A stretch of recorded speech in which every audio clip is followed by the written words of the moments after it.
Returning to the White House as early as today, President Trump's doctors say he continues to improve after a weekend hospitalization for coronavirus. It's been a very interesting journey. I learned a lot about COVID. But the actions of the president and his team are under the microscope.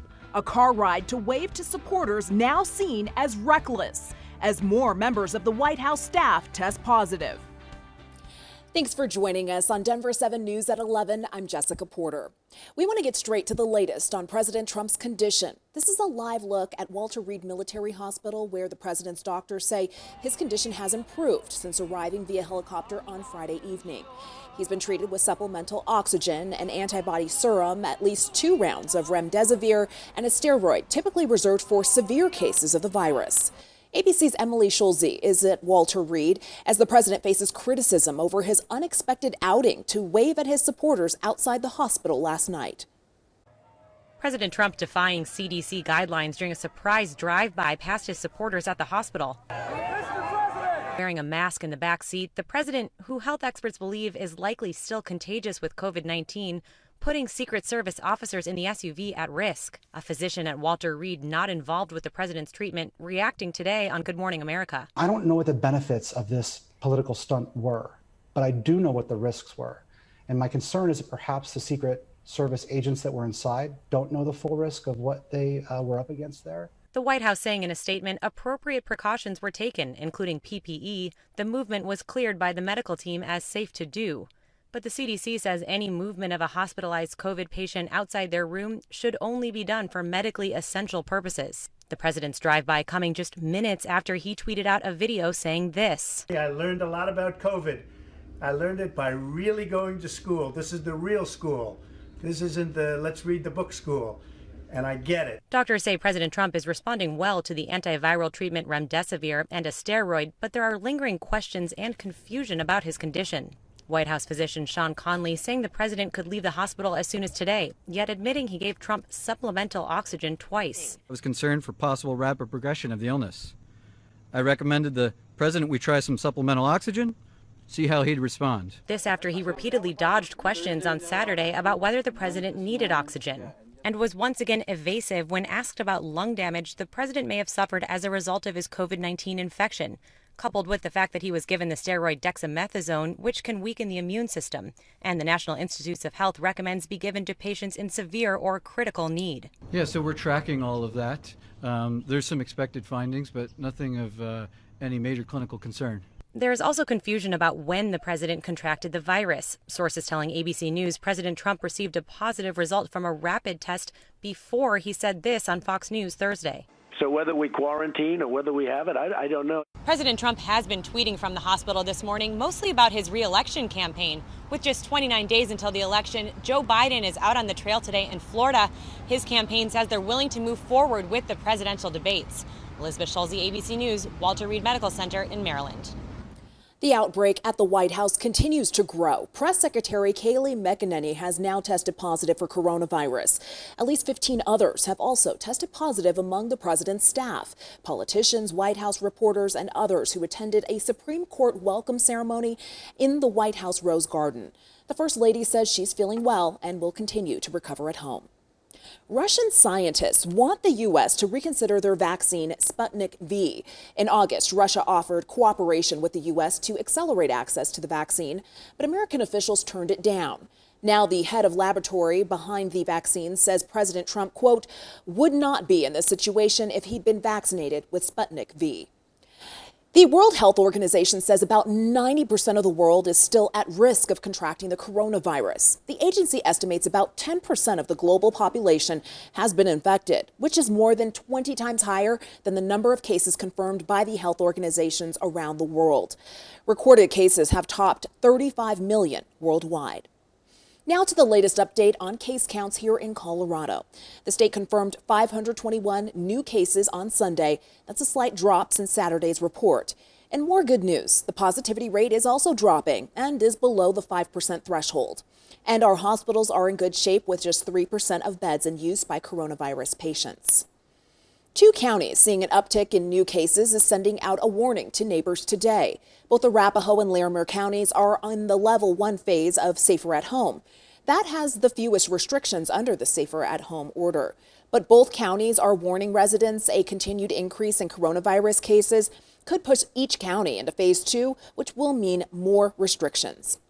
As the University of Colorado works to stop the spread of coronavirus, testing will expand on campus today. 2 new walk-up testing sites will open at the University Memorial Center and at the Sustainability, Energy and Environment Community Building. Combined, they can test up to 600 students per day, Monday through Friday. Denver and Aurora both closed their large-scale testing sites. Yesterday was the final day for testing at the Aurora Sports Park, and the Pepsi Center closed Wednesday. Both will be replaced by smaller community-based testing. But in Adams County, the testing site at Waterworld will continue through the end of the year with expanded testing hours every day. Well, now a month and a half into the school year, students in several districts will begin in-person learning today. First graders in Denver public schools return this week. St. Vrain schools will move to hybrid learning in grades 1 through 12. And in the Boulder School District, kindergarten through second graders start hybrid learning today with 2 classes in class and 3 days remote. The state health department is changing its quarantine guidance for schools today. In the old guidance, pretty much any time there was an ill person in a classroom, the entire class would have to quarantine. So the new guidance allows for, under very specific circumstances, targeted quarantine, where only those in a certain distance of the ill person from each class would be quarantined. There are also new rules that make it easier for a student who tests negative to go back to class instead of waiting out the entire 10-day observation period. Fire danger is still high across Colorado today. Just take a look at this fire along C-470 during this morning's commute. The flames were spotted just before sunrise this morning, and West Metro fire crews quickly put it out before it could spread to nearby buildings. Denver7's Nicole Brady talked to people who spotted the fire this morning. West Metro Fire says these apartments here off C-470 and Kipling were never threatened, but crews did stay around for a couple extra hours this morning to make sure that the fire was fully out here on Hogback Hill, because the fire conditions are just so bad right now. It is so dry. The flames broke out just before 6 a.m. and this again is right near C-470 and Kipling, so commuters saw this from the freeway. We spoke to Aaron Kirshner, who called 911. He just happened to be up early with his newborn baby. I tell you, I was lucky I was out here. Like I said, wasn't even 6 o'clock in the morning. No one was out here, and I'm just glad I got on the phone with the guys and they talked me through it. And the West Metro was here within, I'd say, 5 minutes. In the end, they were able to contain the fire to about 1.5 acres.